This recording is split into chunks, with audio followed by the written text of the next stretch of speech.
Hello, everyone. We are live. This is Miss Kemya coming to you talking about that thing that you need in your business to survive, right? Let's just cut through the chase. We're talking about sales here with my friend, Dr. Donna Smith Bellinger. So please introduce us to you and your brand, Dr. Bellinger. Thank you, Miss Kemya. It's so good to be here with you. Yeah, and I'm just warning everybody that you're tuning in. Kemya and I are friends, and so this can be a little casual and unspoken love is happening. My name is Dr. Donna Smith Bellinger. I have the distinction of being one of those people who specializes in revenue generating conversations, also known as sales. Now, when we discuss sales, we're talking about not just trying to create a transaction, but did you know that when you're going for a promotion, when you're going for a job interview, when you're trying to get your way, that is still sales.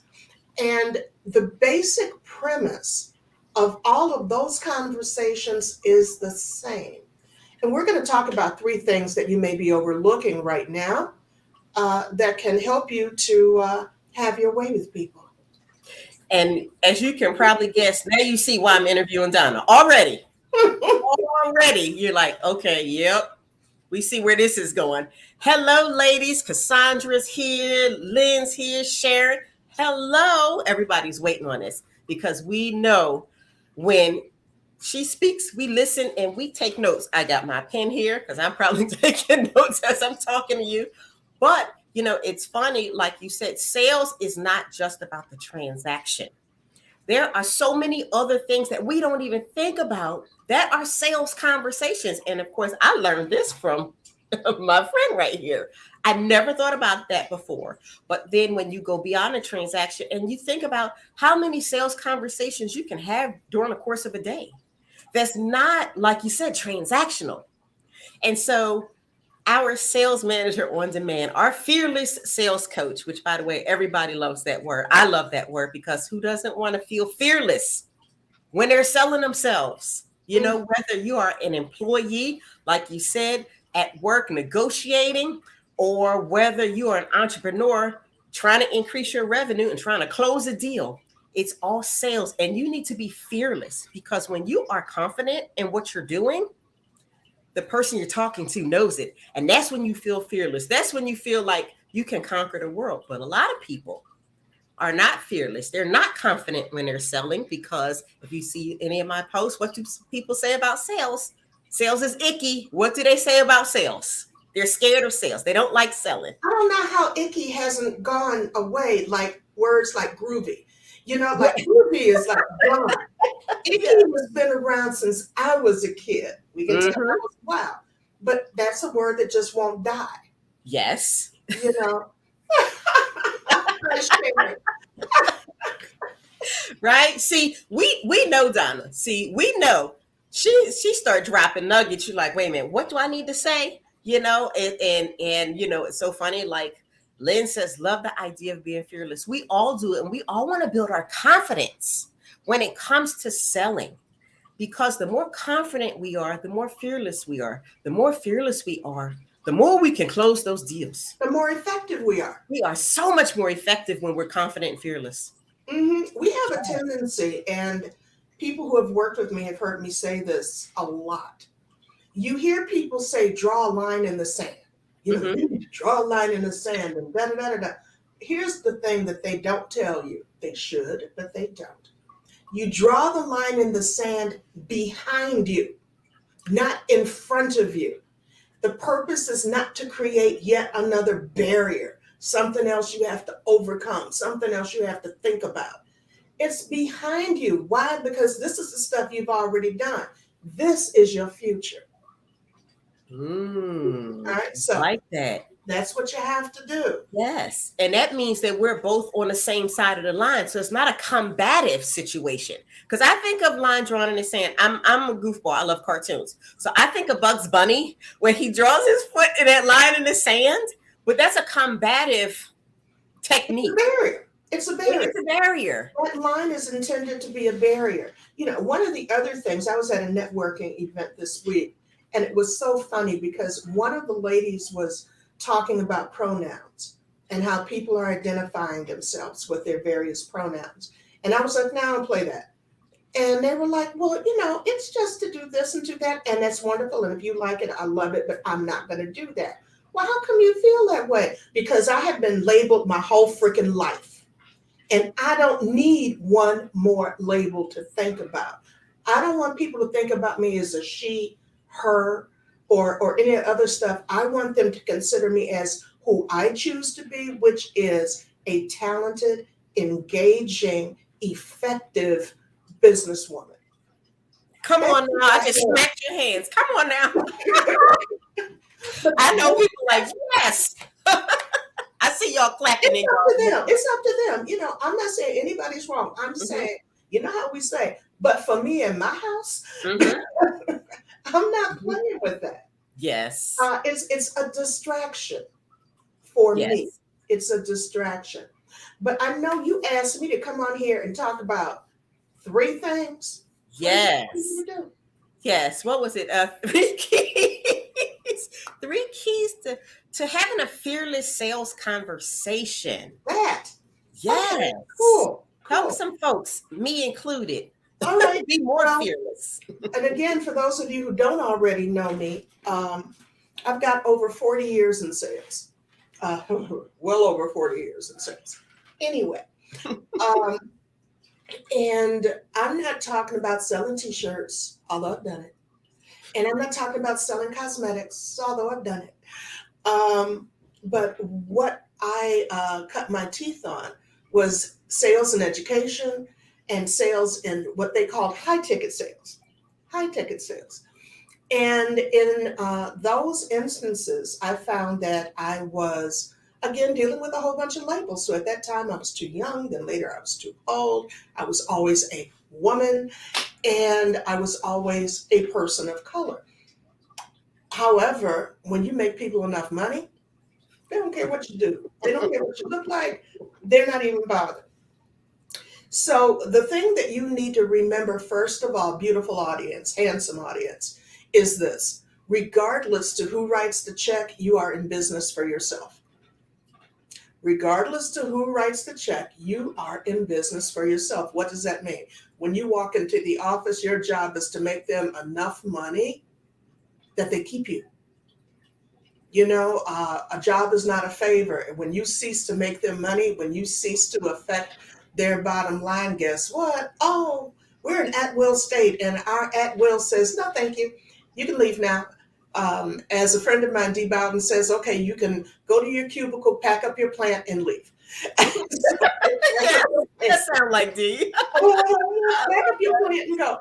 So these are mindset things that you have to get clear on your own, because a lot of us who have businesses, although not me, are still employed, full-time or part-time. And you need to remember that that particular opportunity is there strictly to finance your future. Okay? Or as I tell a couple of my people, you're supposed to do 8 and skate. All right? That's don't bring it home with you. Your family doesn't want to hear about it. They only paid for 8 hours of your time. Do not bring them home with you. Let it go. All right. So when we talk about your first level of sales, the most important thing for you to remember is you must be memorable.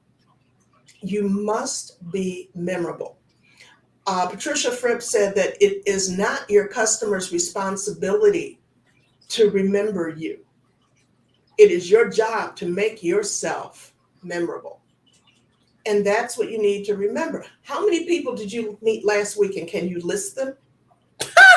No. No, I cannot. How many people did you connect with on social last week, and can you name them? Not all of them. Only the ones that were memorable to you. Okay. So that's the first thing you need to remember, is you must be memorable. If you're wondering why people are not answering your phone calls, returning your emails, responding to your text, it's because you're not memorable. They haven't had an attachment, developed an attachment to you producing a value that's worthy of their time. And that's just it. So if I see Miss Kemya show up on my phone, I'm like, oh, this is going to be fun. That's the first thing I'm going to say. Ooh, this is going to be fun. And with Sharon and some other people, this is gonna be good. Let me pick it up and let's go ahead and let's do this thing. Then there are other people that I'm like, okay, this is going to be energy suck. I'm going to have to just send you an email, send you a text and say, hey, I saw you. What's the problem? But I'm not ready to pick up the phone and do this other thing right now. So the first step is that you must be memorable. The second thing that you have to recall and keep top of mind is, are you ready for this one? Yes. It is not your logic that counts. It is not your logic that counts. Okay? If you find yourself having to explain something to a prospect 2, 3, 4 times, if you find yourself getting far too many questions and far too many reasons why they can't make an immediate decision, okay, you're speaking in your logic, you're not talking to them in their language. And the only way you can learn the language of your prospect, the language of your boss, the language of your team is to listen. Is to listen and then pair it back to them. Okay, so if I understand you properly, what you're saying is, or did I blink and miss that? Anytime you need to clarify something, fall on your sword. It's me, it's not you. So did I just not hear this right? Possible, gray hair, something may be happening here, fly buzz, squirrel, whatever. But it's like, did I hear that right? Is that what your intention was? Yeah, it is. Brilliant.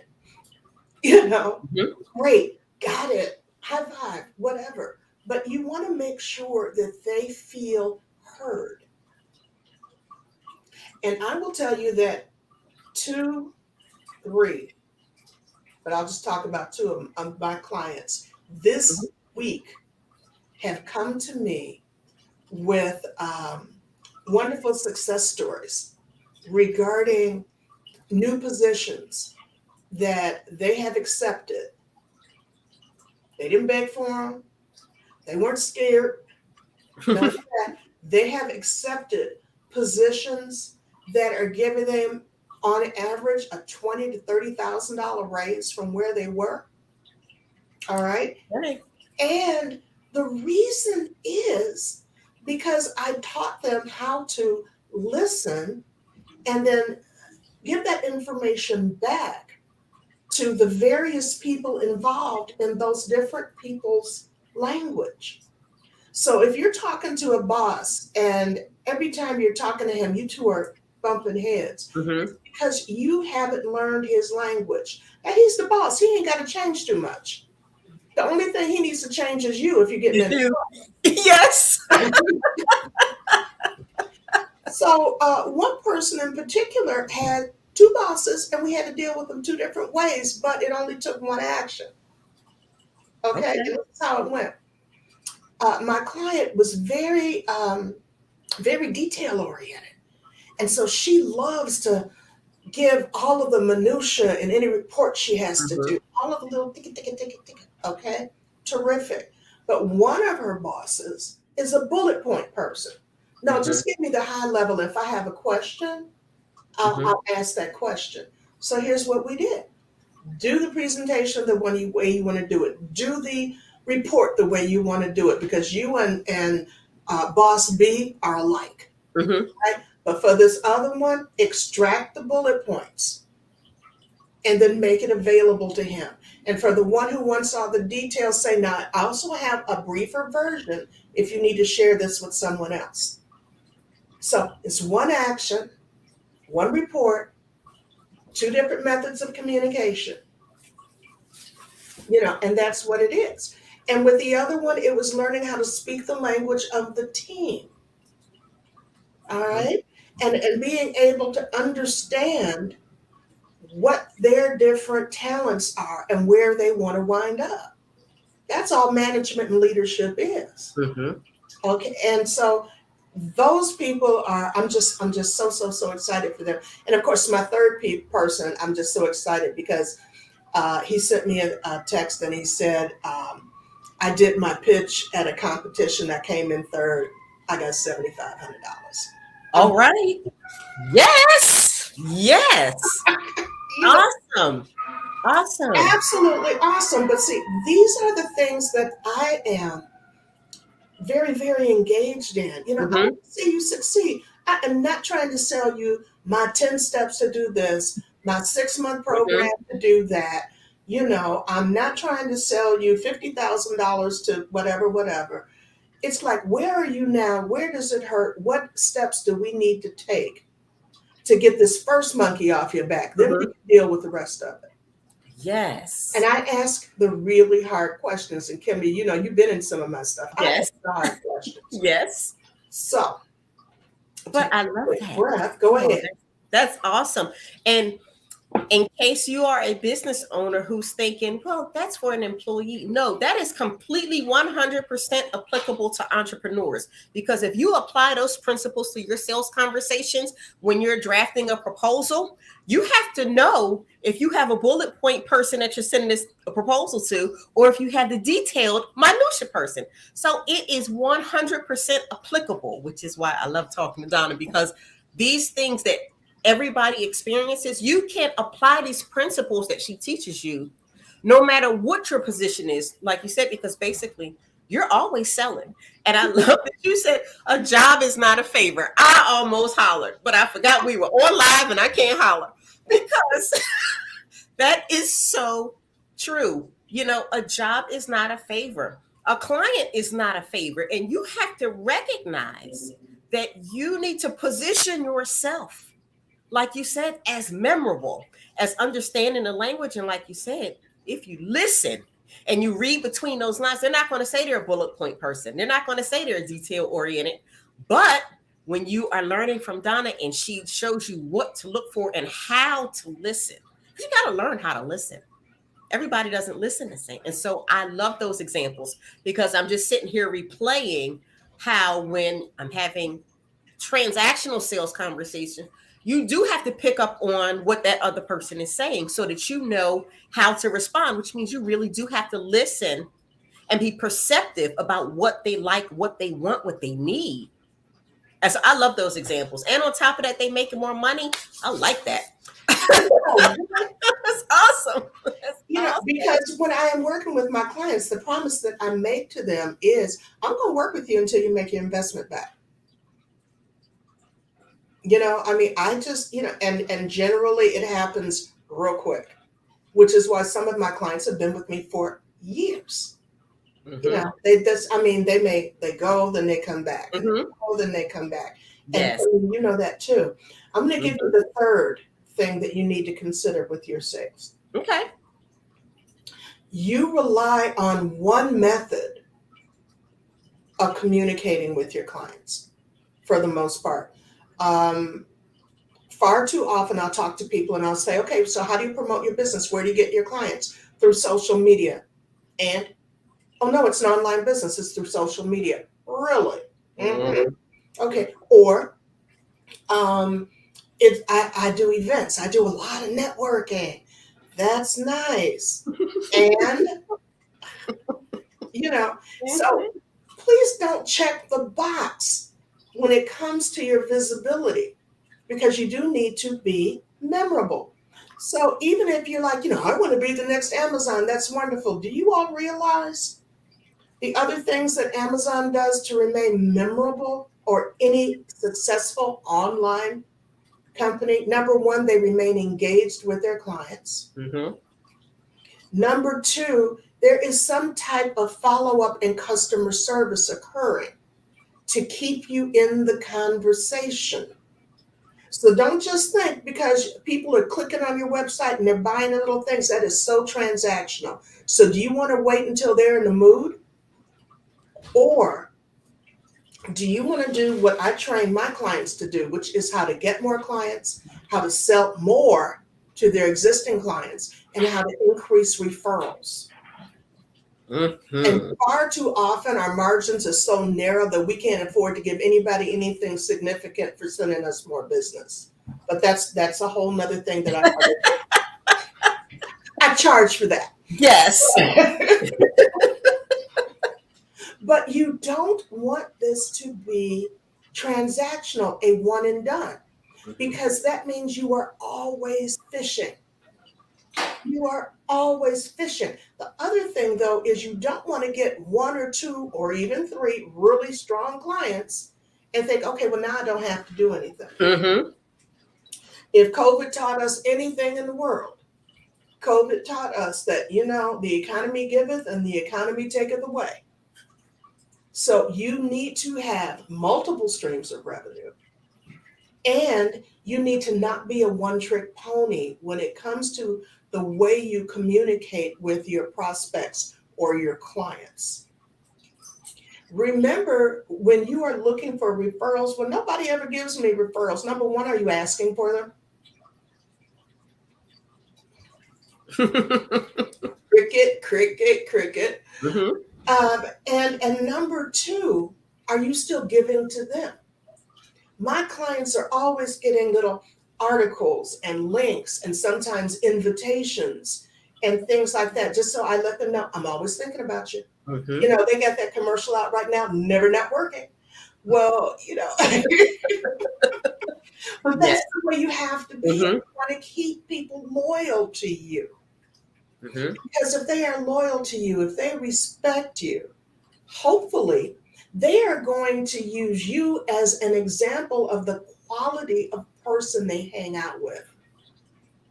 How about that? Yes. So you know that you are not going to bring Uncle Bubba with you to a business event because you got to be set to get embarrassed. Okay, so he don't get to come. Everybody got a funny uncle. You don't Yes. want that funny uncle out in public. You know that. Yes. So you want your clients to feel like, you are the queen, the king, when you walk in there. This is somebody that not only do I trust, but you know what? I pay them. They get my money. And when I'm referring people or I'm introducing them into groups, I will say in a heartbeat, I would even say this about Miss Kemya.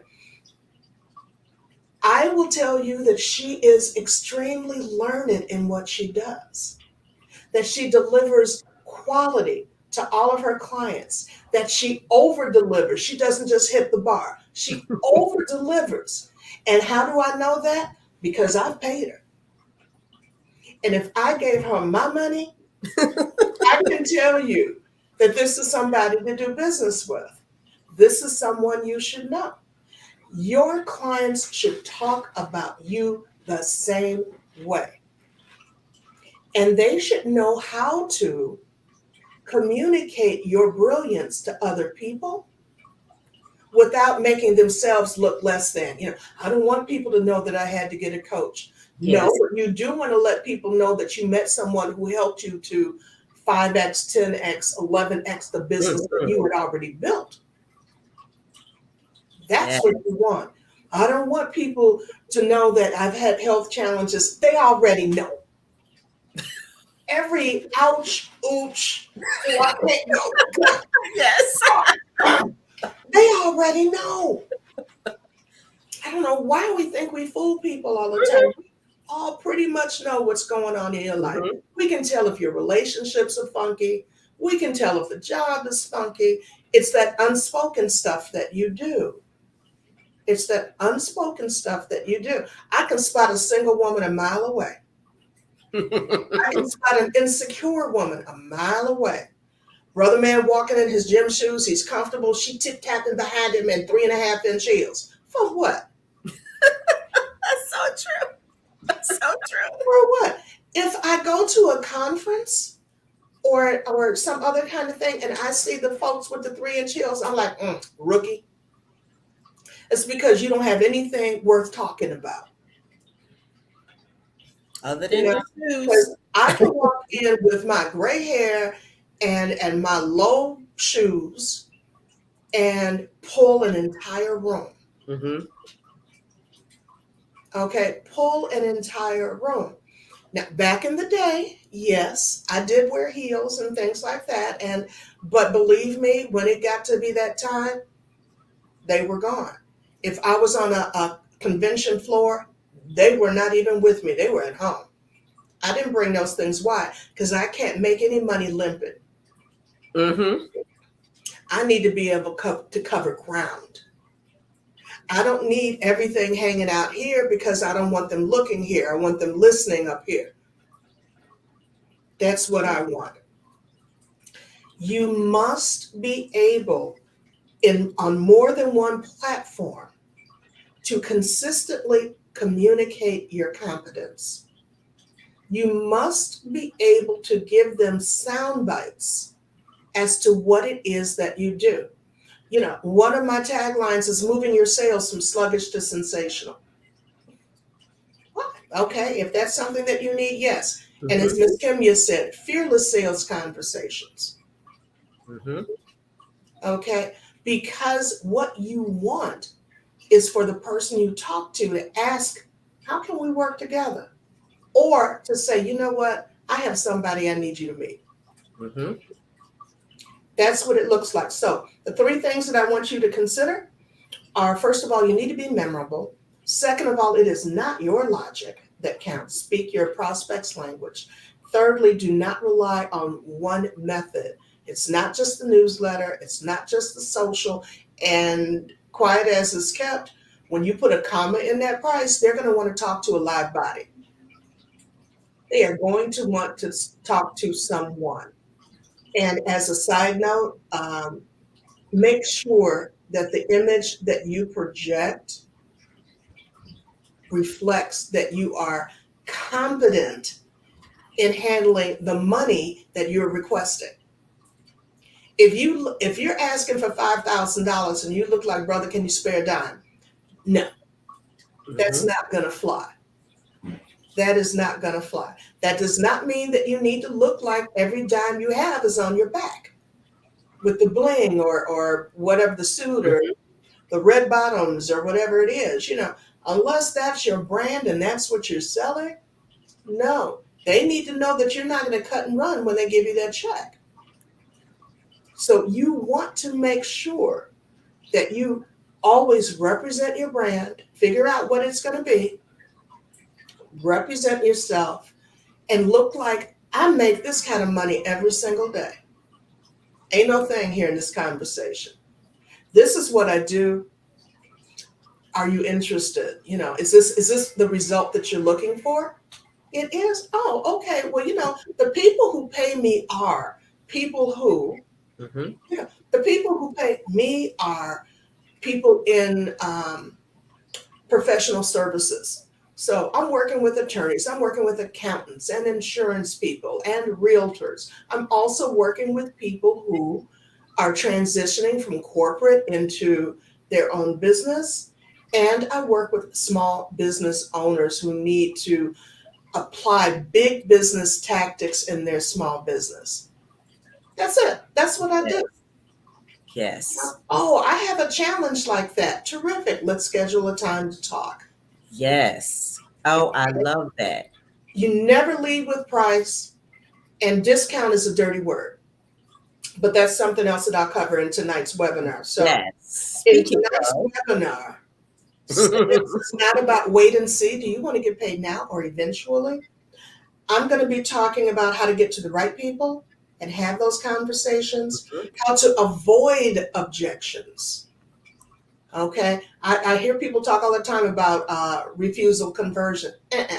You avoid the refusals. You avoid such that you don't even offer your services if you know the answers are no, because you don't want those people, you know. And we're going to talk about the Oprah method. There's an Oprah method, and we're going to talk about that tonight too. I love that. So I know you had some massive takeaways, and all of these tips and insights that you have shared with us, Donna, really do help you to build your confidence. You Mhm. know, if you go into a situation knowing you have to position yourself as memorable, you're going to walk different, talk different. You're you're going to do things different to make sure you are memorable in a positive way. You know, if you know that you are combating people that you're talking to because, like you said, you're talking one way and the person you're talking to, they don't understand. All the time we're using industry jargon that nobody knows but us. That's why I'm like, I never speak jargon. I tell people the conversations I have when I'm talking to marketing people are very different than the conversations I have talking to non-marketing people. You won't know what I'm talking about if we have the same conversations. You're not Oh, supposed. yeah.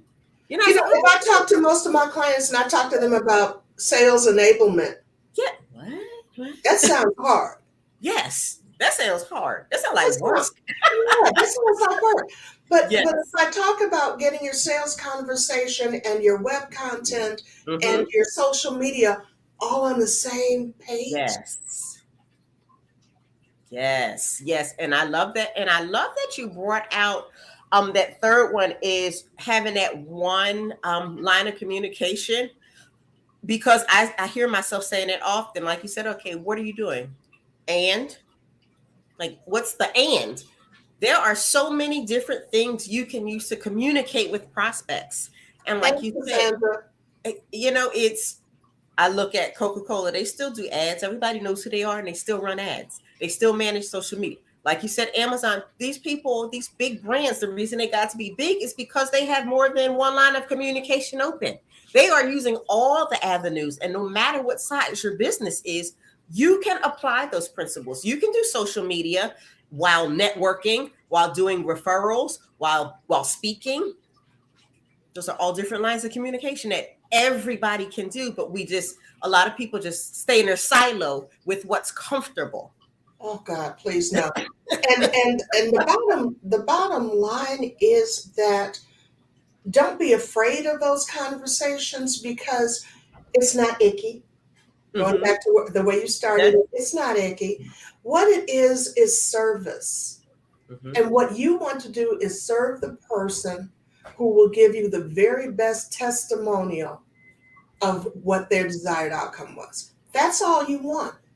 If Yes. they're not going to give you an outstanding testimonial, and I trademark the term testimonial, because the whole point of it is for someone to hear it, see it, and say, yes, I would pay Mm-hmm. for that. I want that. Yes, I would pay for that. When your people have that FOMO, that's what you're looking for. You know, we Yeah. were talking about heat. You see my glasses are steaming. Yeah.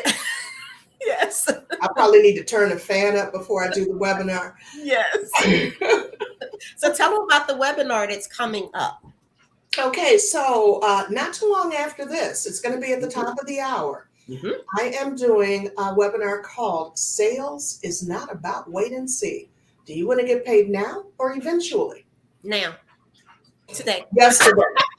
Yesterday, last week, Yes. last month, last year, gimme, gimme. Yes. You know, because nobody went into business to lose money. That's the first thing. And your business should not be a job that you own. Think about it. Your Mm-hmm. business should not be a job that you own. And you also don't want to try and copy. Oh, I had to go through this with one of my clients this week earlier. I want to do this thing. You know, so and so had this type of an event and they were able to call back in these people. So I think I should do. I'm like, but those are not your people. Why do you want to do exactly what that person did when they have an entirely different market? Mm-hmm. And those are not the people that you want to do business with. You want to be in a place where people see you as where you intend to be, not where you used to be. Mm-hmm. All right. So Mm-hmm. back here, where is it? It's back here. About 8 years ago, I wrote a book. You lost me at hello. Actionable principles that move you beyond networking. Why did I write this book? Because I was tired of answering the same questions over and over again. That's basically, everybody was asking me basic network questions. And I'm like, no, okay, let me just tell you. This book is exactly the way I talk. Chapter 1, not everyone's going to like you, and you really don't want them to because it's too time consuming. Mm-hmm. Okay. I would go to events with this book on my table, and my pew members, my groupies, my followers would all be, oh, I read your book. Oh, I did, give me a copy of the book. I need 2 copies of the book for a friend of mine. Da, da, da. Okay, so I'm 2, 3 people deep in $10 clients, and my $2,000 client is walking Mm-hmm. past me because they think all I do is hustle books. Mm-hmm. I don't even take these with me anymore. And I've got another book coming out. I'm not going to be taking that with me either, because those are not the people that I serve to my highest ability. If you are trying to get, something low ball or an introduction to me, Mm-hmm. absolutely. This is your low level investment. But when you're ready to make the step, and when you're sick and tired of being sick and tired, Mm-hmm. you're going to have that conversation with me. So I don't get inundated behind my $20, $10 people anymore. Think in terms of, are you a peddler or are you a professional? Mm. Be honest with yourself now. She asked you the question. Be honest. You might want to be one, but you're probably the other one. Be honest with yourself and think about So, just what yeah. you've learned today. Apply these principles so that you don't have to be the one you don't want to be. You That's know, the way it is. I tell people all the time, this is your business. You get to make this up. Yes. Or as Della Toro said at my ceremony when I got my PhD, he said, when 2 people are the same, one of them is unnecessary. Mm-hmm. All right? When 2 people are the same, one of them is unnecessary. So you don't need to be the same as somebody who is already established Mm-hmm. who they are, because you are unnecessary. That space is taken. Create your space. Create your own space. Yes. Totally fearless in that. You know Yes. what you do. You know what you do well. You know how you serve. Go out there and do the doggone thing. Exactly. And just might need to learn how to position it different or articulate it better. But stand confident, and that confidence, that's what breeds the fearlessness. So if you love this, which I know you did, you need to register for the webinar, go refill your cup, and then come back to that webinar that's happening at the top of the hour and figure out when you want to get paid. I love that wait and see. When do you want to get Wait and see. Thank you, paid? Miss Kemya, for having me on. Yes. I And always love conversations yes, with you. yes. And thank you. This was so insightful. And again, I always say when I have conversations with you, you share immediately implementable, actionable tips. That's why I love talking to you, because I can get off a conversation like, okay, I can go do that right now. What you said this evening, people can walk away and apply to that next conversation they have. And that's why I love talking to you, because it's not a fluff and stuff, as we like to laugh. It's not fluff and stuff. No, this is work.